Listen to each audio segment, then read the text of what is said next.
Hello, I'm Bernard Hickey from interest.co.nz and welcome to 90 at 9, brought to you in association with ASB.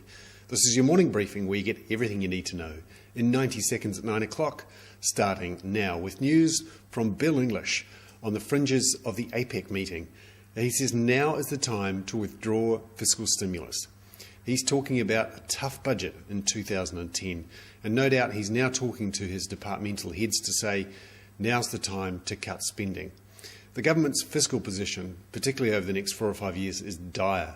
It's currently raising $250 million a week in new debt. And unless this is brought under control, we're talking about a blowout in New Zealand's budget deficit and our total foreign debt. Meanwhile, overnight, an interesting article out of The Guardian about New Zealand's green reputation. They've essentially blown the whistle on our 100% pure clean green image.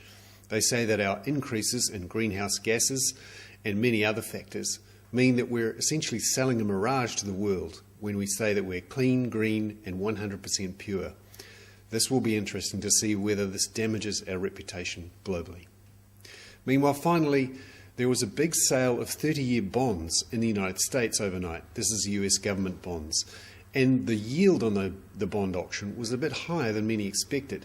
And there was a lower bid-to-cover ratio. Essentially, there wasn't so much demand for these 30-year Treasury bonds. The big issue here, the US is borrowing money hand over fist. People are worried that all this money printing will devalue the US dollar and are worried that long-term they essentially won't get their money back from these 30-year bonds. I'm Bernard Hickey. That was 90 at 9, brought to you in association with ASB.